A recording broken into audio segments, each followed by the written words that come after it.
Bom, a Flávia está aqui com a gente para falar de economia. Aliás, é o assunto do dia. Flávia, seja muito bem-vinda. Boa tarde. Boa tarde, Neila. Pois é, o assunto do dia. Conta, você estava acompanhando o presidente do Banco Central, Gabriel Galípolo, ele acabou falando dessa mudança de planos do ministro da Fazenda, Fernando Haddad, né? Exatamente. A gente estava acompanhando ele aí numa participação em um evento da FGV. Ele acabou participando por videoconferência, porque veja só. Bom, Flávia, a produção me pediu para parar a nossa conversa, porque não estamos te ouvindo, mas a gente já consegue retomar, então, esse áudio da Flávia, que está contando para a gente sobre o que disse o presidente do Banco Central, Gabriel Galípolo, do retorno da decisão do ministro Fernando Haddad. Agora sim, Flávia, a gente já escuta. Agora sim, então tudo ok. Bem, o Galípolo, então, participou de um evento que está acontecendo lá no Rio de Janeiro, mas ele participou por videoconferência. Ele acabou cancelando a ida dele ao Rio e permaneceu aqui em Brasília, porque ontem à noite, né, logo depois daquele anúncio das medidas, das alterações no IOF, ele mesmo foi chamado a uma reunião lá no Planalto, né, como você já falou aqui mais para o início do boletim, né, o Igor Gadelha, nosso colunista, ele passou aí os bastidores, né, e o Galípolo justamente foi chamado ao Planalto para uma reunião com o ministro da Casa Civil, né, o Rui Costa, para tratar dessas mudanças. E aí ele expressou a posição dele contrária, né, que ele já teria expressado, inclusive, ao ministro da Fazenda, e estava ali gerando um climão entre Fazenda e Banco Central, um desalinhamento, né, e aí ele esclareceu, e hoje ele foi um pouco mais incisivo, inclusive, né, veio a público falar da opinião dele. Ele falou assim, para usar um eufemismo, eu nunca tive muita simpatia, né, pelo uso do IOF sobre as remessas como uma forma de alcançar um resultado fiscal, né? Porque, na verdade, essas mudanças aí no IOF, elas têm um objetivo arrecadatório. Então, o Haddad estava mirando a atingir as metas, né? Para 2025, é o déficit zero, então era uma arrecadação estimada de 20 bilhões. E aí eles ainda vão avaliar, refazer os cálculos. O ministro Haddad também acabou cancelando as agendas dele lá em São Paulo, né, com as empresas, né, o pessoal que ele teria encontros de sindicatos, enfim, que ele costuma ter sempre às sextas-feiras, ele acabou cancelando também essas agendas para focar nesses cálculos, né, nessa recalibragem das medidas.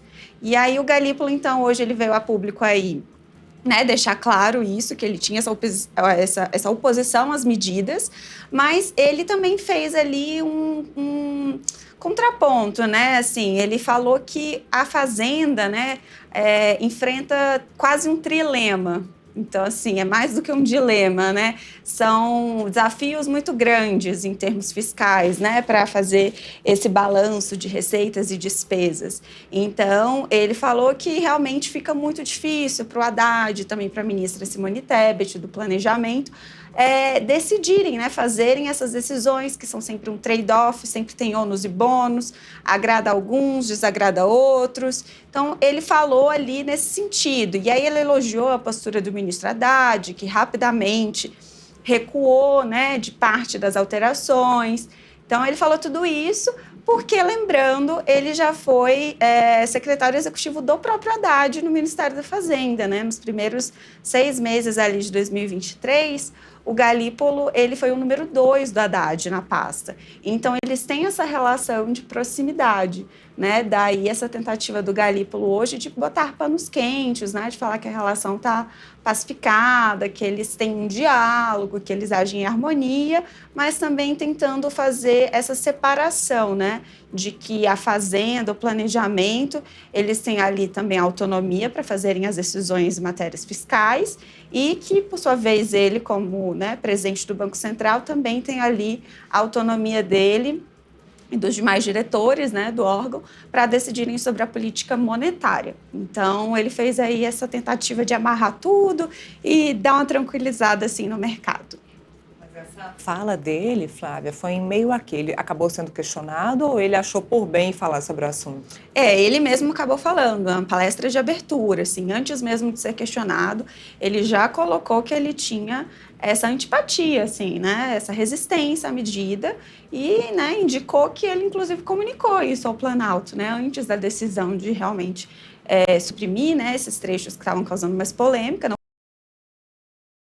foram. Mas antes dessa decisão, então, o Planalto quis ouvir o presidente do Banco Central. E aí, então, ele colocou que ele realmente não era favorável a isso. Ele sabe que o governo, né, a equipe econômica do governo está tentando fazer né, essa compensação. Então, ontem, ao mesmo tempo, né, que teve o anúncio da contenção dos gastos, né, de 31,3 bilhões divididos entre bloqueio e contingenciamento, ao mesmo tempo que o governo fez isso, ele também buscou medidas, né, arrecadatórias, assim, para aumentar a receita, que foram essas medidas do aumento do IOF. E aí, enfim, ele, né, colocou dessa forma, assim, meio que para reconhecer o trabalho, o esforço do Ministério da Fazenda, deixar um pouco ali mais, né, azeitada a relação. Flávia, resta saber quem foi o responsável por convencer o Palácio do Planalto nessa reunião ministerial que houve sem o ministro da Fazenda para que ele pudesse voltar atrás. O ministro da Fazenda, essa reunião no Planalto emergencial, né, ela acabou acontecendo quando o ministro da Fazenda já estava em deslocamento para São Paulo. E também lembrando que o anúncio das medidas do IOF, né, ou seja, as medidas que aumentam a arrecadação, ela não contou com a presença do ministro Haddad. Ele esteve presente só na medida do congelamento dos gastos. Então, assim, a notícia mais positiva, né, da responsabilidade fiscal de fato, né, de tentar conter um pouco as despesas, ela esteve ali com o rosto estampado do ministro da Fazenda e também da ministra do Planejamento. Mas a outra medida, bem mais impopular, né, que você também falava aqui mais cedo, que impacta, inclusive, diretamente no bolso do brasileiro, das pessoas que querem fazer viagens ao exterior, por exemplo, essa medida, ela foi explicada apenas ali pela parte mais técnica. O atual secretário executivo do Ministério da Fazenda e outros secretários e equipe técnica, né? Então, o ministro Haddad, ele acabou não participando dessa segunda parte. E a avaliação de vários agentes do mercado é de que a notícia boa, né, o sinal positivo dado pelo governo, acabou sendo um pouco ofuscado, né, por essa notícia impopular que atinge a classe média, mas que também atinge os grandes investidores, né, que é uma medida que o governo poderia estar tomando, né. A gente lembra que o IOF ele é um imposto regulatório, que quer dizer que, pela Constituição, o Poder Executivo pode definir sobre essa alíquota, assim como ele pode definir sobre a alíquota do imposto de importação, por exemplo. Então, é uma coisa que está na alçada, assim, do Ministério da Fazenda, porém, não é tão bem recebida assim, né? Justamente por representar esse aumento aí de alíquota, né? Pode representar aumento de carga tributária, fica mais pesado, as pessoas, né, não conseguem enxergar isso tão bem, elas tendem a achar que o governo poderia fazer um aperto maior, né, nos gastos, nas despesas, mas que o governo prefere ali ir pelo lado das receitas.